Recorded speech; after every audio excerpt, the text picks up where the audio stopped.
4.4 Pembubaran perkongsian. Sebab-sebab pembubaran perkongsian. 1. Pembubaran perkongsian bermaksud perniagaan perkongsian ditamatkan atau diberhentikan operasinya. 2. Antara sebab-sebabnya termasuklah: A. Berlaku kematian, bankrupt, atau tidak siuman kepada salah seorang perkongsi. B. Tempoh perjanjian perkongsian telah tamat. C. Tujuan penubuhan perkongsian telah tercapai. D. Arahan mahkamah untuk membubarkan perkongsian. E. Perkongsian ditukarkan kepada syarikat berhad. F. Perkongsian tidak mampu membayar hutang perniagaan. G. Perkongsi bersetuju dan bersepakat membubarkan perkongsian. Tata cara pembubaran perkongsian. 1. Tata cara yang perlu dilakukan semasa pembubaran perkongsian ditunjukkan melalui rajah di bawah ini. Langkah 1. Menutup semua akaun aset kecuali akaun tunai dan akaun bank.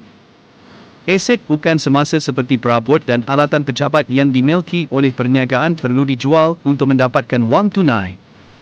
Rakan kongsi melalui persatuan rakan kongsi yang lain boleh mengambil alih aset bukan semasa pada nilai yang dipersetujui bagi tujuan mengurangkan tuntutan modal. Baki akaun belum terima pula perlu dikutip untuk mendapatkan wang tunai. Akaun semasa perkongsi ditutup dan bakinya dipindahkan ke akaun modal perkongsi. Langkah 2. Menjelaskan semua liabiliti perniagaan. Baki akaun belum bayar, segala belanja belum bayar dan pinjaman kepada pihak luar perlu dijelaskan. Bagi perkongsi yang memberi pinjaman kepada perniagaan, pinjaman tersebut perlu juga dijelaskan kepada perkongsi yang berkenaan. Berlaku keadaan liabiliti diambil alih oleh perkongsi. Liabiliti tambahan yang dijumpai perlu dibayar semasa realisasi. Langkah 3. Perkongsian membayar kepada perkongsi atau perkongsi membayar kepada perkongsian mengikut baki dalam akaun modal. Segala keuntungan atau kerugian realisasi dipindahkan ke dalam akaun modal. Seterusnya perkongsian membayar kepada perkongsi mengikut baki dalam akaun modal. Langkah 4. Membatalkan nama perniagaan di Suruhanjaya Syarikat Malaysia SSM. Pembatalan nama perniagaan di Suruhanjaya Syarikat Malaysia SSM mengesahkan bahawa perkongsian tidak lagi beroperasi. Cara merekodkan pembubaran perkongsian melalui catatan jurnal. 1. Langkah-langkah untuk merekodkan pembubaran perkongsian melalui catatan jurnal dapat dijelaskan seperti yang berikut. 1. Menutup dan memindahkan semua akaun aset ke akaun realisasi, kecuali akaun bank dan akaun tunai. Debit akaun realisasi, kredit akaun aset. 2. Menutup akaun semasa perkongsi dan memindahkannya ke akaun modal perkongsi. Debit akaun semasa perkongsi, kredit akaun modal perkongsi. 3. Merekodkan penerimaan daripada jualan aset. Debit akaun bank atau tunai, kredit akaun realisasi. 4. Merekodkan aset yang diambil alih oleh perkongsi, jika ada. Debit akaun modal perkongsi, kredit akaun realisasi. 5. Merekodkan penerimaan tunai daripada akaun belum terima, abaikan hutang lapuk diskaun diberi. Debit akaun bank atau tunai, kredit akaun realisasi. 6. Membayar kos pembubaran atau belanja realisasi. Debit akaun realisasi, kredit akaun bank atau tunai. 7. Menjelaskan liabiliti seperti akaun belum bayar dan pinjaman. Debit akaun belum bayar atau pinjaman, kredit akaun bank atau tunai. 8. Jika menerima diskaun daripada pembekal. Debit akaun belum bayar, kredit akaun realisasi.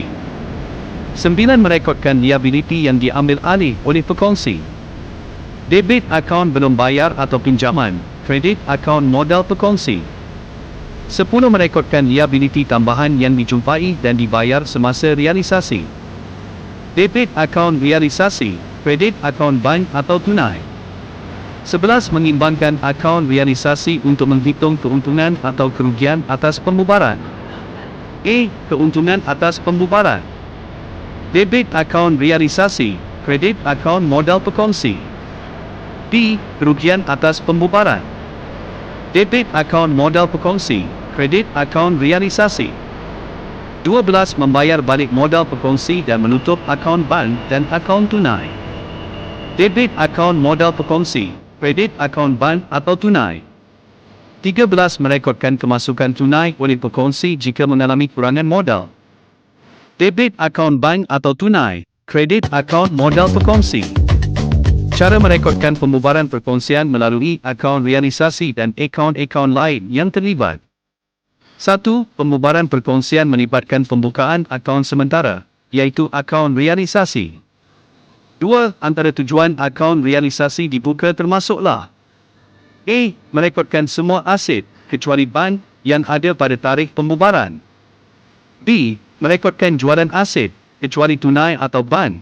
Merekodkan ambil alih aset oleh pekongsi, kos pembubaran atau belanja realisasi, penerimaan daripada pelanggan, dan pendapatan seperti diskaun yang diterima daripada pembekal.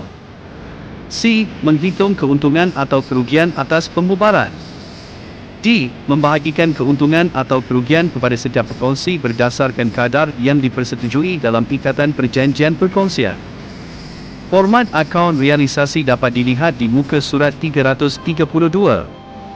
Rujuk contoh di muka surat 332 hingga 334.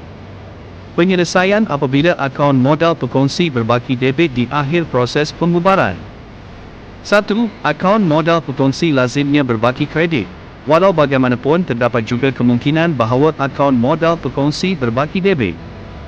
2. Akaun modal pekongsi berbaki debit mungkin disebabkan oleh: A. Modal yang disumbang rendah.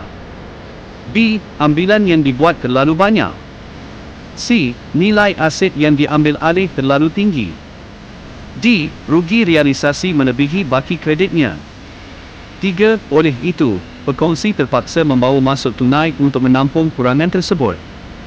Rujuk contoh di muka surat di 335.